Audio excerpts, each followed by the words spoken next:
What's up, family? Coach B here, and I am so excited to come and speak to you guys today. I have not been up here in a long time outside of Monday Minutes. Oh no, we cannot have a glare. Y'all need to see my eyes, okay? See my eyes. So, welcome everyone that is coming from the Full Promise. Hey ladies, love you guys. And welcome everyone out there in YouTube land. So, today I want to talk about the 4 steps to healing. 4 steps to healing that I feel like once we take these steps, it will help us on our journey to healing and restoration. And I'm going to give a scenario of a physical ailment, a physical pain, so that we can make sense of it, because when things happen to us and we have deep emotional wounds from trauma or things that have happened in our lives, we sometimes don't think that emotional healing is as important as physical healing, but we're here to talk about that it is as important.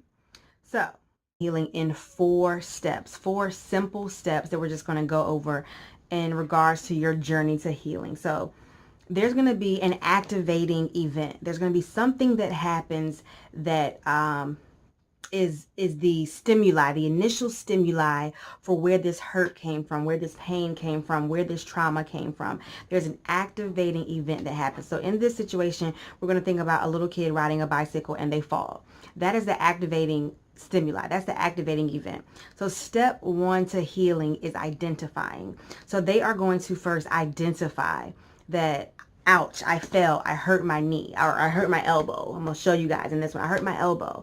That's identifying the hurt. The second step is going to be address. So you have a 2A and a 2B. So 2A is address by verbalizing. So think of the little kid. What are they going to do next? They are going to run to their mother and they're going to say, Mom, I fell off the bike. I hurt my elbow. Oh my gosh, Mom. They're going to verbalize with words that they have been hurt, that they hurt themselves. Step 2B is addressed by vocalizing. In the midst of them telling their mother, they may begin to cry and wail because they're in pain. They're lying in their mother's arms and they're overwhelmed with emotion. So they're vocalizing. They are getting the pain out with their vocal cords. Step 3 is to, sorry about that. Step 3 is to treat the pain. So what is the mom going to do? The mom is going to look at the elbow. She's going to put ointment on it. She's going to clean it. She's going to put a Band-Aid. She's going to make sure that her child is okay. That is treating the ailment. And then step 4 is maintenance / create a healing plan. So the mom might say, you know what? Just to make sure your elbow's okay, let me take you to the doctor.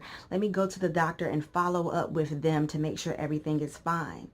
And step 4 is maintenance / creating a healing plan, because that's something that is sometimes going to have to be maintained. So what do I mean? So say if the doctor says, actually, she didn't just scrape her elbow, it's actually a fracture. So she's going to have to come back to the doctor in a couple of weeks and in a couple of months to maintain the healing that wants to take place, that needs to take place in her elbow. So we went through all of that, a child falling, identifying the pain, verbalizing it, vocalizing it, telling their mommy, going to the doctor. So think about this for your emotional scars, for your emotional pain, for the feelings of agony and depression that try to overwhelm and overtake your life. The steps to healing. Number 1, identify. In order for you to heal, you need to identify exactly what it is that hurt you, exactly what the activating event was. There may be multiple. For many of us, there are multiple events, but you need to figure out that one that you are about to address now. Could it have been the sexual assault? Could it have been the passing of a parent? Could it have been a car accident that makes you jumpy? Could it have been a miscarriage? What is that activating event that happened to you? Identify it. And then you're going to address it. Address it by verbalizing. What does that look like? That might look like you going to your mommy, or you going to your sister friend, or you going to a trusted individual and saying, hey girl, I need to talk about some things that have happened to me in my past. It's part of my healing process. Let me tell you. Let me express it. Or that could mean going to the person that actually caused you the harm in the first place. Now, I'm not saying this is going to be easy. This is going to be very hard, but it's up to you. You get to choose how you want to verbalize it, and you have to know what's best for you. And then you're going to vocalize it. There is healing in your tears. There's healing in you crying. There's healing in you moaning. There's healing in you raising your voice sometime and screaming into a pillow. There is healing in that. And a lot of us want to bottle it up and not allow ourselves to vocalize and express the pain that has come from a trauma. So I'm challenging you to take step 2B and to vocalize that. So now you're going to treat it. What does treatment look like? Treatment looks like getting in a grief counseling group. Treatment looks like finding yourself a therapist, finding yourself a coach, finding yourself a pastor, a Christian counselor.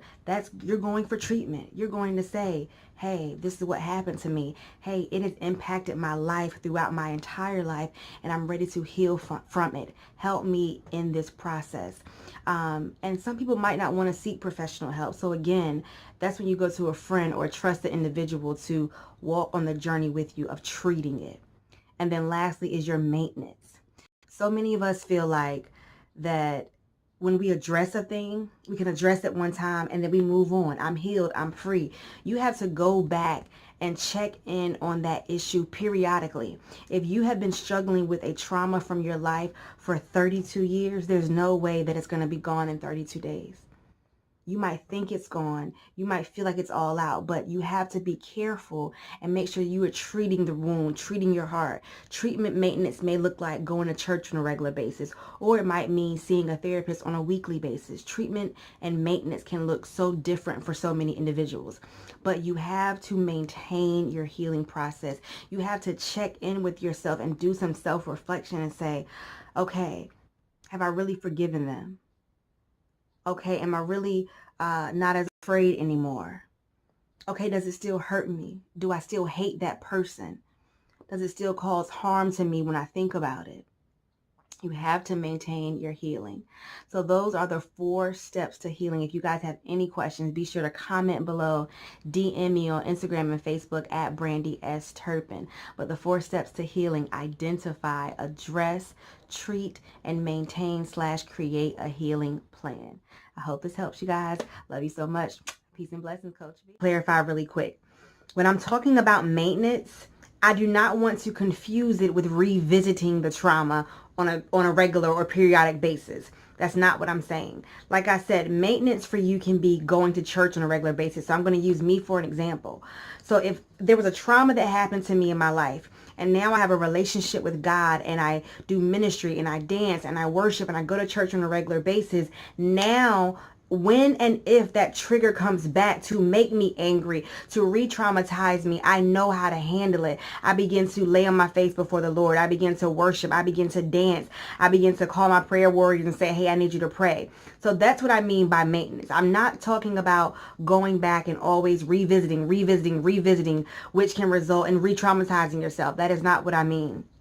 But maintenance is just figuring out what tools I can utilize. Me going to church is giving me tools to know what to do when and if the situation arises again. When and if I am triggered again, I now know what to do.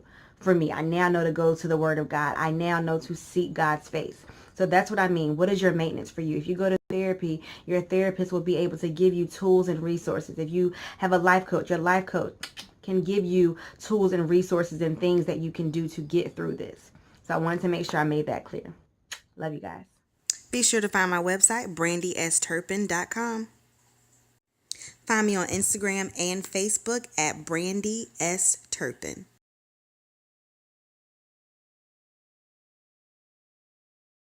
And don't forget to check us out every second Wednesday of the month for World Changers Prayer Call.